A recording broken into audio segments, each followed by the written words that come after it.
తాకట్లో ఉన్న మీ బంగారాన్ని విడిపించి ఆ రోజు ఆన్లైన్ రేటుకి కొంటాం. Sharma gold company.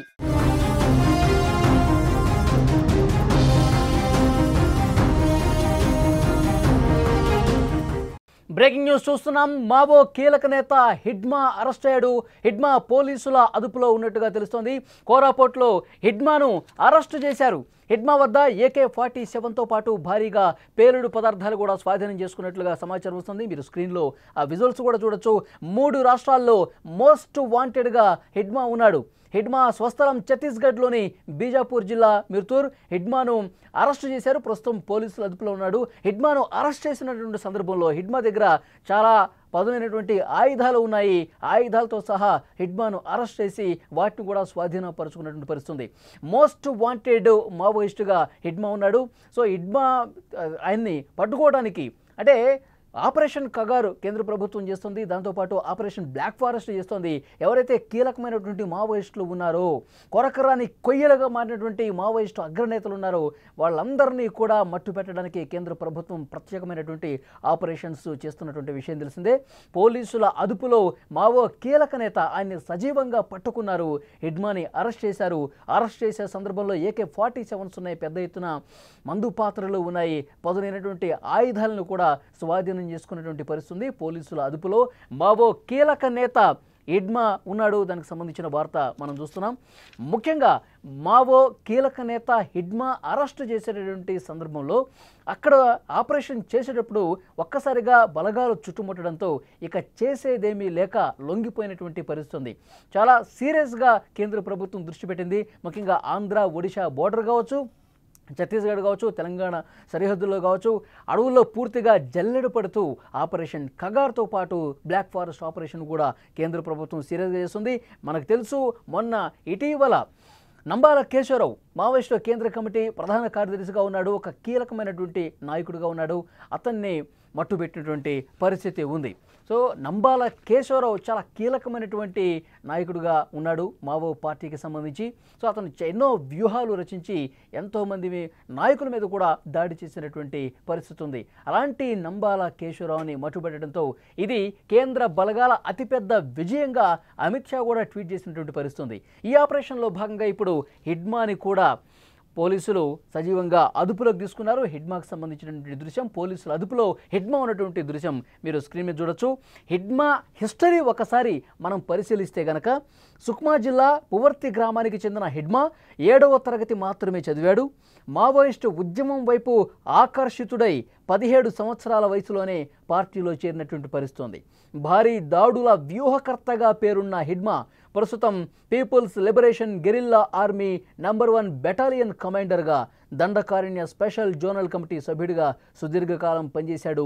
చిన్న వయసులోనే కేంద్ర కమిటీలో స్థానం కూడా సంపాదించుకున్న పరిస్థితి. 2 దశాబ్దాలుగా ఛత్తీస్గఢ్ దండకారణ్యంలో ఇతడి ప్రమేయంతోనే ఎన్నో దాడులు జరిగినట్లుగా కూడా నిఘా వర్గాల నుంచి సమాచారం ఉంది. చింతల్నార్, డోర్నాపాల్, తాడిమెట్ల, మినప ఇలా భారీగా ప్రాణ నష్టం జరిగిన అనేక ఆపరేషన్స్లో కూడా హిడ్మా స్వయంగా పాల్గొని 200 మందికి పైగా పోలీసు సిబ్బంది మృతికి ప్రత్యక్షంగా పరోక్షంగా కారణమైనటువంటి ఇన్ఫర్మేషన్ కూడా ఉంది. యుద్ధ నైపుణ్య మెలకువల్ని క్యాడర్కు అలవోకగా నూరిపోస్తుంటాడన్న పేరు కూడా ఉంది. కూంబింగ్ ఆపరేషన్లు నిర్వహించే పోలీసు బలగాలపై CRPF శిబిరాల మీద కూడా మెరుపు దాడులు చేయటంలో పోలీసు బలగాల్ని తుదముట్టించే అనేక వ్యూహాలు రూపొందిస్తూ ఉంటాడు. ఆ వ్యూహాలు, ఆ నైపుణ్య మెళకువలన్నీ కూడా తన క్యాడర్కి ఎప్పటికప్పుడు ఆ వ్యూహాలన్నీ కూడా చెప్తూ ఉంటాడు. మావోయిస్టు పార్టీలో 2006వ సంవత్సరంలో బెటాలియన్లు ఆరంభించిన నాటి నుంచి వాటిలో కూడా కొనసాగుతున్నాడు. బెటాలియన్స్లో ఉండే మావోయిస్టుల్ని దాడులకు సమాయత్తం చేయడంలో ఎంతో నేర్పుగా వ్యవహరిస్తాడని చెప్పి పేరుంది హిడ్మాకి. పార్టీలో పరిశోధన అభివృద్ధి విభాగం ఇతడి కనుసన్నల్లోనే పూర్తిగా పనిచేస్తుందని సమాచారం. ఛత్తీస్గఢ్ ప్రభుత్వం సుమారు 45 లక్షల రివార్డు కూడా హిడ్మా తలపై పెట్టిందంటే ఎంతటి కీలక మావోనో ఇక్కడ మనం అర్థం చేసుకోవచ్చు. దేశీయ ఆయుధాల్ని, IED బాంబుల్ని, బూబీ ట్రాప్లను కూడా తయారు చేయడంలో హిడ్మా చాలా పట్టున్న వ్యక్తిగా చెప్తారు. హిడ్మా లక్ష్యంగానే ప్రస్తుతం దండకారణ్యంలో బలగాలు ముందుకు పోతున్నటువంటి పరిస్థితి. ఒక్కసారిగా హిడ్మా అక్కడ జాడ పూర్తిగా తెలుసుకుని, ఎందుకంటే పూర్తిగా మావోలు ఎక్కడ నక్కి ఉన్నారో తెలుసుకొని వాటిని పూర్తిగా చుట్టుముట్టి ముందుకు కదులుతుంటే ఒక్కసారిగా మావోలు జాడ తెలిసినప్పుడు ఎదురు కాల్పులు జరిగిన పరిస్థితి. ఒకవైపు మావోలు దాడులు చేస్తూ ఉన్నారు, ఇటువైపు బలగాలు కూడా ఎదురు కాల్పులు చేశారు. ఇక చేసేదేమీ లేక ప్రాణాలు అరచేతిలో పెట్టుకుని వాళ్ళు ఇంకా లొంగిపోయే పరిస్థితి వచ్చింది. హిడ్మా అదేవిధంగా ప్రస్తుతం పోలీసులు అదుపులో ఉన్నాడు, లొంగిపోయాడు. తన దగ్గర ఉన్నటువంటి ఆయుధాలన్నింటినీ కూడా అక్కడ ఉన్నటువంటి బలగాలు కూడా స్వాధీనపరుచుకున్నటువంటి పరిస్థితి ఉంది. పోలీసుల అదుపులో మావో కీలక నేత హిడ్మా ఉన్నాడు. హిడ్మా అరెస్ట్ అయినటువంటి దృశ్యాలు మనం స్క్రీన్ మీద చూడొచ్చు. హిడ్మా మీద 45 లక్షల రూపాయల రివార్డు కూడా ఉంది. సో ఈ అరెస్టులు పర్వం ఒకసారి చూస్తే, తర్వాత గతంలో జరిగినటువంటి ఈ ఆపరేషన్ కగార్ ఆపరేషన్స్ ఒకసారి పరిశీలిస్తే, ఆపరేషన్ బ్లాక్ ఫారెస్ట్, ఇవన్నీ కూడా ఒకసారి చూస్తే కేంద్ర ప్రభుత్వం మావోయిస్టులకు సంబంధించి, నక్సలైట్లకు సంబంధించి చాలా సీరియస్గా ఆపరేషన్ చేస్తుంది మనకు అర్థమవుతుంది. మొన్న అమిత్ షా ట్వీట్ కూడా మనం అర్థం చేసుకోవాలి. ఎప్పుడైతే నంబాల కేశవరావుని బలగాలు హతమార్చాయో అప్పుడు చాలా స్పష్టంగా ట్వీట్ చేశారు. 2026వ సంవత్సరం మార్చి 31వ డెడ్ లైన్గా పెట్టుకుంది కేంద్ర ప్రభుత్వం. నరేంద్ర మోదీ గారి సారథ్యంలో ఆపరేషన్ కగార్ కావచ్చు, ఆపరేషన్ బ్లాక్ ఫారెస్ట్ కావచ్చు, మావోయిస్టు నక్సలైట్ రహిత దేశంగా మార్చాలని చెప్పి ఒక కంకణం కట్టుకొని దృఢ నిశ్చయంతో బలగాలు చాలా నిబద్ధతతో పనిచేస్తూ ఉన్నాయి.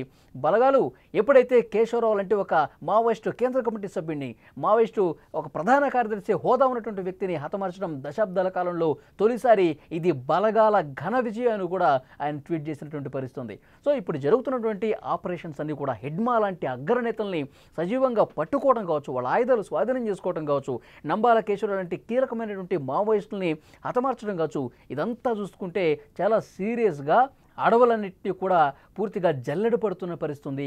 కూంబింగ్ చాలా సీరియస్గా జరుగుతున్నటువంటి పరిస్థితి ఉన్నట్టుగా మనం చాలా స్పష్టంగా అర్థం చేసుకోవచ్చు. సో హిడ్మా లాంటి అగ్రనేతలు ఇంకా ఎంతమంది ఉన్నారు, వాళ్ళ లిస్ట్ అందరినీ కూడా బయటకు తీస్తూ ఉన్నారు.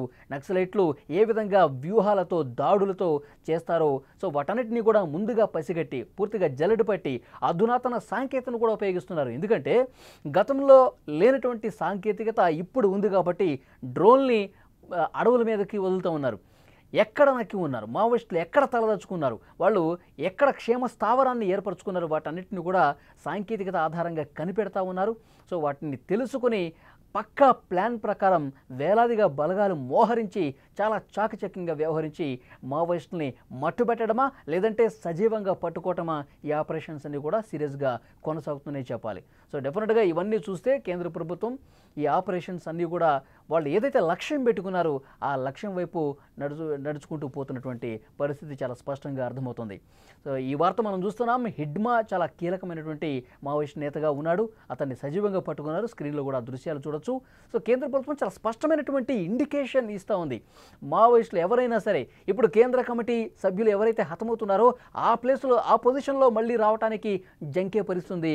అలాంటి కీలక నేతలు కూడా మళ్ళీ ఆ పదవులు చేపట్టడానికి భయపడే పరిస్థితిని ప్రస్తుతం కేంద్ర ప్రభుత్వం కల్పించిన పరిస్థితుంది. సో హిడ్మా అరెస్ట్ అయ్యి ఇప్పుడు జైలుకెళ్లే పరిస్థితి కాబట్టి, అతని దగ్గర ఆయుధాలు కూడా స్వాధీనం చేసుకున్న పరిస్థితి కాబట్టి, హిడ్మాతో పాటు మరికొంతమంది నక్సలైట్లు కూడా లొంగిపోయే పరిస్థితి ఉంది కాబట్టి ఇక మావోయిస్టులకి గమ్యం తెలిసే పరిస్థితి లేదు. మావోయిస్టులు ఇక వ్యూహాలు రూపొందించుకొని ముందుకు కదిలే పరిస్థితి లేకుండా చేతులు కట్టేసే పరిస్థితి కేంద్ర ప్రభుత్వం కల్పించినటువంటి సిచ్యువేషన్ అయితే ఉంది.